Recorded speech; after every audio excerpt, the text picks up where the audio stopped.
साथियों, स्वागत है आपका प्रकाश क्लासेस में। और आज बहुत दिन बाद मुलाकात हो रही है और आज हम बहुत इम्पॉर्टेंट टॉपिक, चाहे आप टेट, सी टेट या सुपर टेट के मतलब से देखेंगे तो बहुत महत्वपूर्ण टॉपिक रहा है हमारा। और टॉपिक है हमारा आज का अभिप्रेरणा। ठीक है, तो देखिए क्या होता है अभिप्रेरणा। हम शुरू करते हैं। तो अभिप्रेरणा क्या होता है, अगर हम इसका अंग्रेजी में ट्रांसलेट करें तो हम इसे कहते हैं मोटिवेशन। ठीक है, अभिप्रेरणा को अंग्रेजी में कहते हैं मोटिवेशन। और मोटिवेशन जो है 3 शब्द इसमें माने जाते हैं।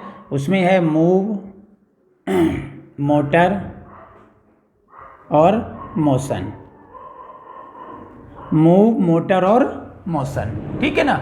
और इन तीनों का एक ही अर्थ होता है गति करना।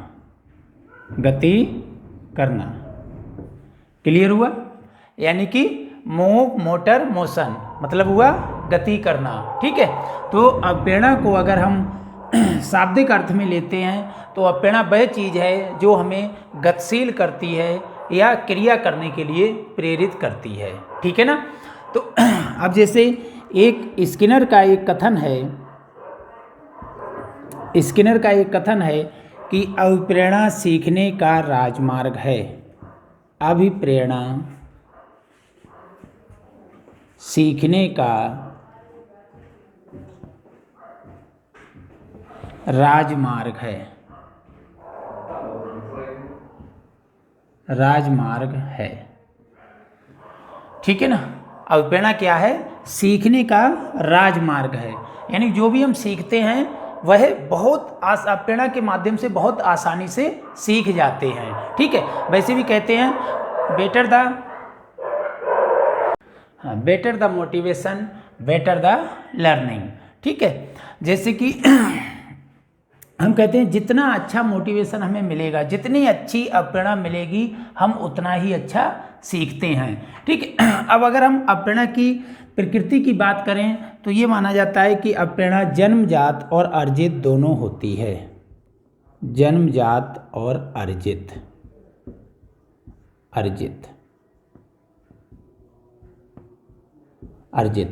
अभिप्रेरणा जो है जन्मजात और अर्जित दोनों होती है। अभिप्रेरणा जन्मजात ही होती है और अर्जित भी होती है। ठीक है, अब अभिप्रेरणा की उत्पत्ति कहाँ से होती है?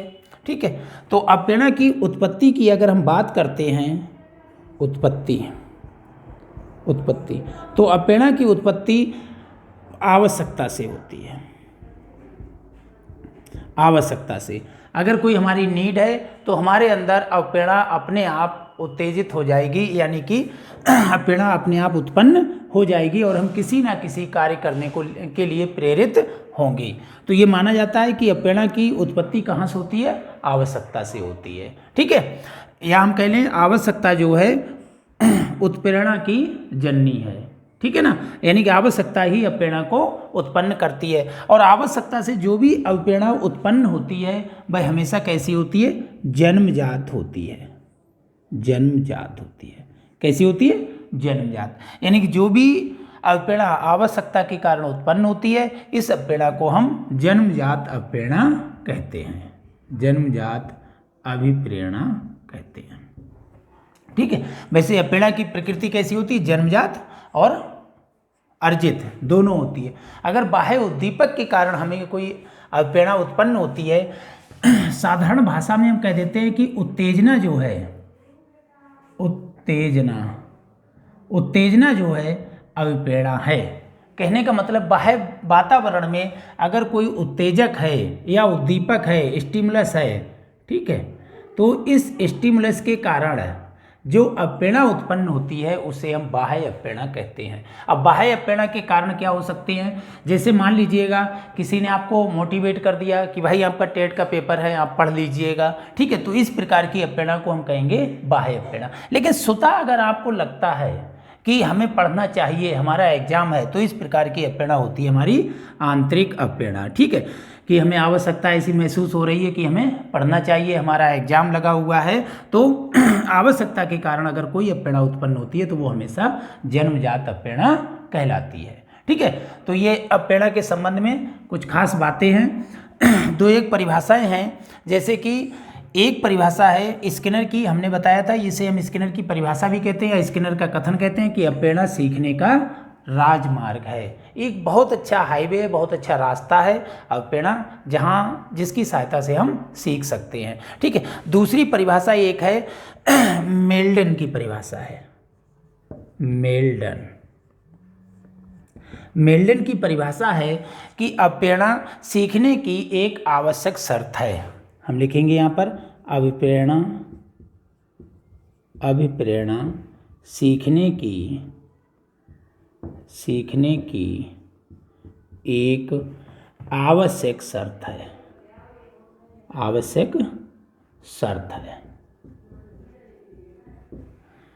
अप्रेरणा क्या है?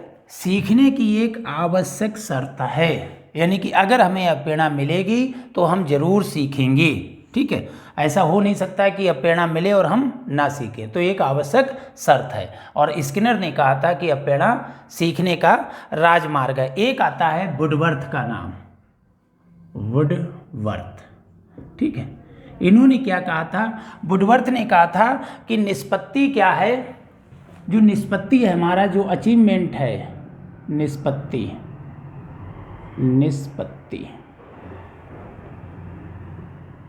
निष्पत्ति बराबर है उपलब्धि जो है हमारी, या निष्पत्ति है जो हमारा अचीवमेंट है, वो दो बातों से मिलकर बना है। एक हमारी योग्यता और प्लस अभिप्रेरणा। ठीक है, अगर अप्रेरणा और हमारी योग्यता, अप्रेरणा कहाँ है? जो या तो हमारे अंदर उत्पन्न हुई है या किसी ने हमें अप्रेरित किया है, और दूसरी चीज़ हम क्या जानते हैं, हमारी योग्यता क्या है। अगर इन दोनों का योग हो जाए तो वही क्या कहलाता है? हमारी उपलब्धि कहलाता है। अचीवमेंट कहलाता है। यानी कि हम कह सकते हैं जो हमारा अचीवमेंट है वो दो बातों से मिलकर बना है, हमारी एबिलिटी और प्लस मोटिवेशन। क्लियर हो गया? तो ये किसका कथन है? वुडवर्थ का। वुडवर्थ ने माना है कि अप्रेरणा और योग्यता का योग ही उपलब्धि है। ठीक, तो ये दो तीन बातें हैं, इसका आप स्क्रीनशॉट ले लें, फिर आगे बताते हैं। आगे अब हम बात करते हैं अप्रेरणा के पद। अभिप्रेरणा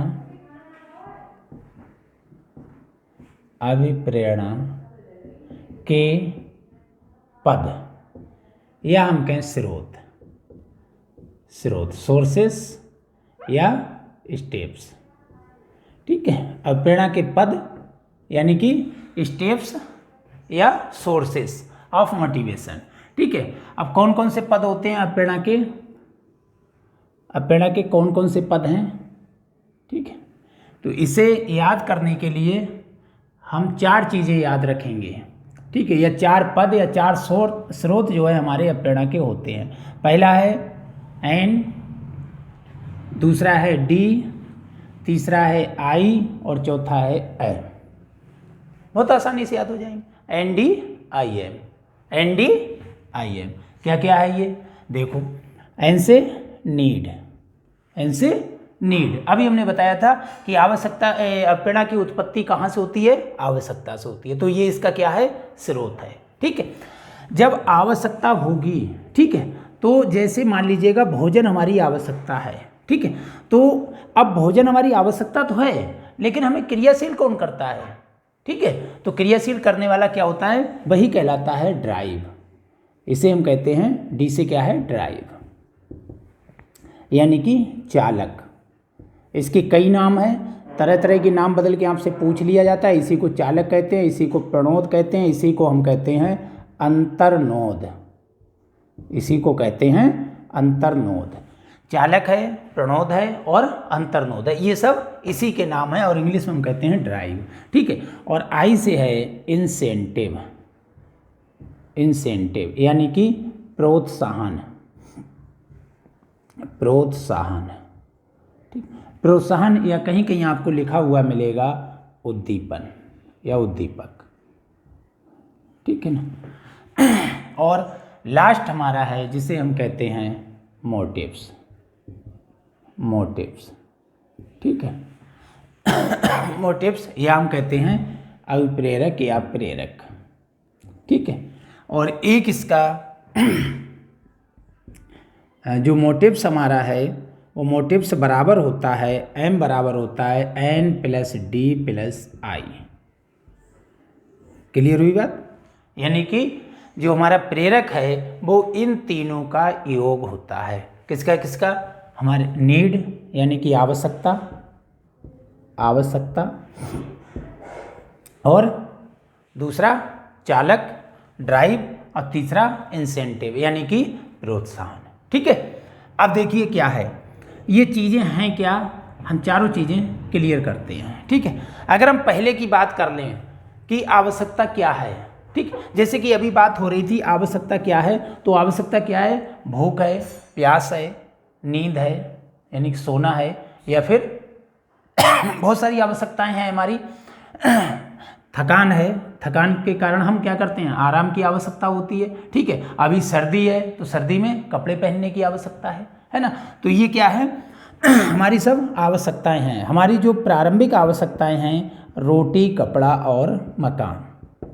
रोटी, कपड़ा, मकान। रहने के लिए मकान की आवश्यकता है, पहनने के लिए कपड़ों की आवश्यकता है, खाने के लिए रोटी की आवश्यकता। रोटी, कपड़ा और मकान ये हमारी बुनियादी आवश्यकताएं हैं या प्रारंभिक आवश्यकताएं हैं, बेसिक नीड्स हैं। ठीक है, तो अब भोजन जैसे हमारी आवश्यकता है तो भोजन की पूर्ति कहाँ से होगी? ठीक है ना, भोजन की पूर्ति कहाँ से होगी या हमें क्रियाशील कौन करेगा? तो भोजन हमें कैसे पता लगा कि हमें भोजन चाहिए? भूख के कारण। ठीक है, तो भूख क्या है? हमारा चालक है। भूख क्या है? चालक है हमारा। जैसे ये है, इसे हम क्लियर करेंगे। ये हमारी आवश्यकता है और चालक कौन है? भूख है। भूख हो सकती है, प्यास हो सकती है। ठीक है, भूख और प्यास ये क्या है? हमारी चालक हैं। ठीक है, जैसे भूख हमें बताती है कि हमें भोजन की आवश्यकता है, प्यास क्या बताती है? पानी की आवश्यकता है। किसकी? पानी की। ठीक है, तो ये भूख, प्यास ये क्या है? हमारे चालक हैं। अब है प्रोत्साहन। प्रोत्साहन क्या चीज़ है? एक प्रोत्साहन वह है जो कि चालक को शांत कर देता है। ठीक है, जैसे हमें भूख लगी है तो भूख को शांत कौन करेगा? भोजन।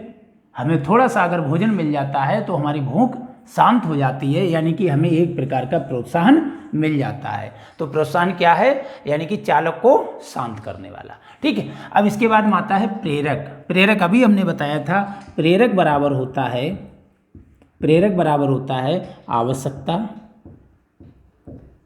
आवश्यकता प्लस चालक और प्लस प्रोत्साहन।